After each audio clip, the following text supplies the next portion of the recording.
আসসালামু আলাইকুম। আজকে আমি ম্যাঙ্গো তিরামিসু বানিয়ে দেখাবো। এর জন্য একটা ব্লেন্ডারে কিছু ম্যাঙ্গো স্লাইড নিয়ে নিলাম।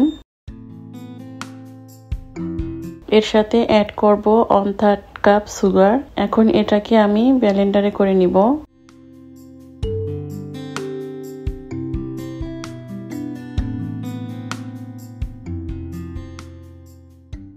হয়ে গেছে ব্লেন্ডারে করা।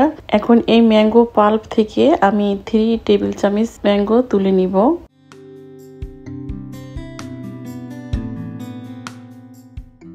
এখন একটা প্যানে আমি এই ম্যাঙ্গো পাল্পগুলো ঢেলে দিব এবং চুলার সুইচটা অন করে অপেক্ষা করব ফুটে আসা পর্যন্ত।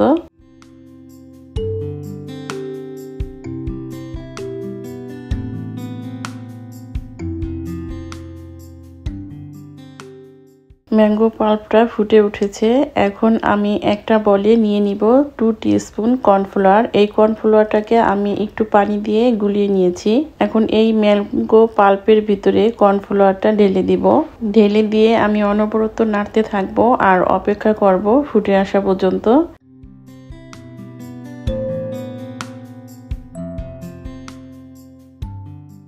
হয়ে গেছে। এখন একটা বলে নিয়ে নিলাম 200 গ্রাম ক্রিম চিজ।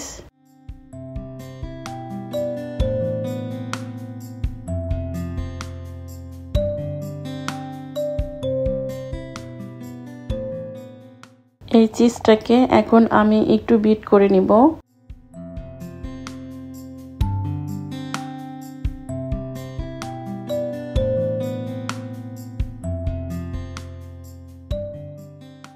হয়ে গেল বিট করা। এখন আমি এর সাথে অ্যাড করব হুইপ ক্রিম 200 গ্রাম পরিমাণ। আমি অল্প অল্প করে দিয়ে বিটারে বিট করতে থাকবো।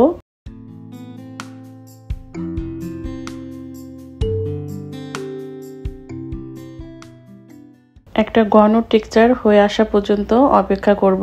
হয়ে গেল। এখন আমি এর সাথে অ্যাড করব আইসিং সুগার 2 টেবিল চামচ পরিমাণ।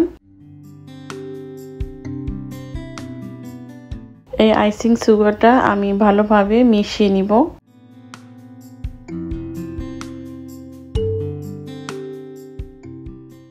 মিশিয়ে নেওয়া হয়ে গেছে। এখন আমি যে ম্যাঙ্গো পাল্পটা জাল করে রেখেছিলাম এর থেকে আমি 3 টেবিল চামচ পরিমাণ দিয়ে দিলাম। এখন এটাকে আমি ক্রিম চিজের সাথে খুব ভালোভাবে মিশিয়ে নিব।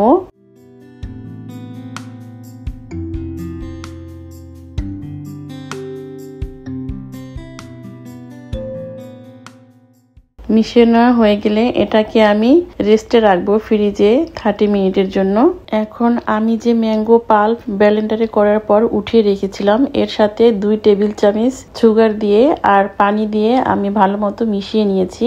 আর এটাকে আমি মাইক্রোওয়েভে গরম করে নিয়েছি। এখন এর ভিতরে আমি কিছু লেডি ফিঙ্গার দিয়ে দিব। আর যেই পাত্রে আমি তিরামিসুটা বসাবো সেই পাত্রে লেডি ফিঙ্গার গুলো সাজিয়ে দিব।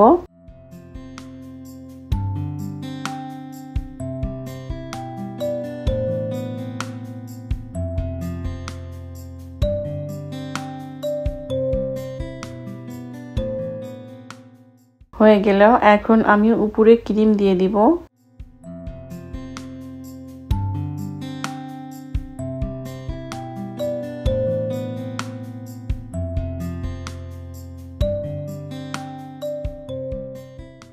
এই ক্রিমটাকে আমি একটু সমান করে নিব।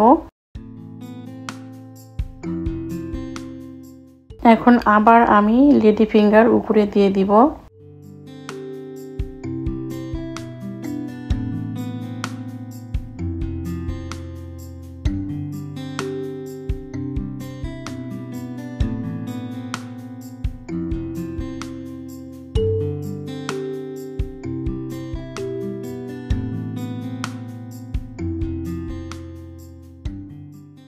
এখন উপরে আমি সেকেন্ড টাইম আবার ক্রিম চিজ দিয়ে দিব।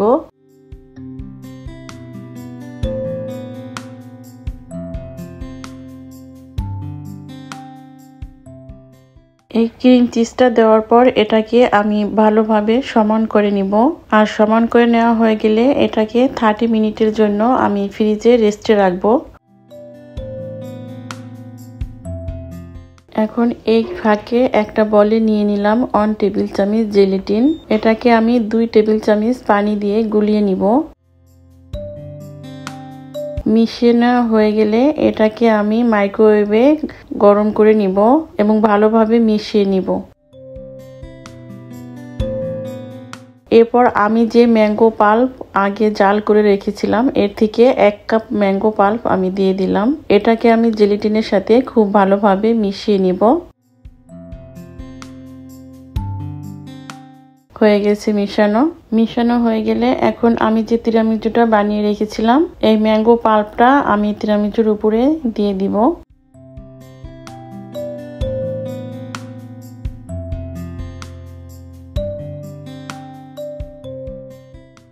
এখন এটাকে আমি একটু ট্যাপ করে দিব।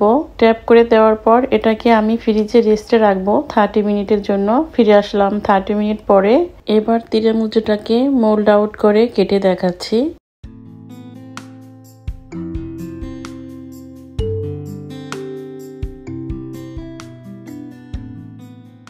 প্রতিবার আপনারা কাটার আগে ছুরিটা একটু ধুয়ে নেবেন।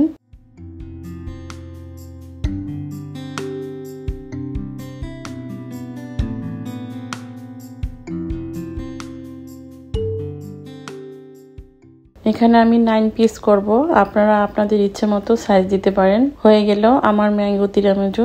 আজকে এ পর্যন্তই। ফিরে আসবো আবার নতুন কোনো রেসিপি নিয়ে ইনশাল্লাহ।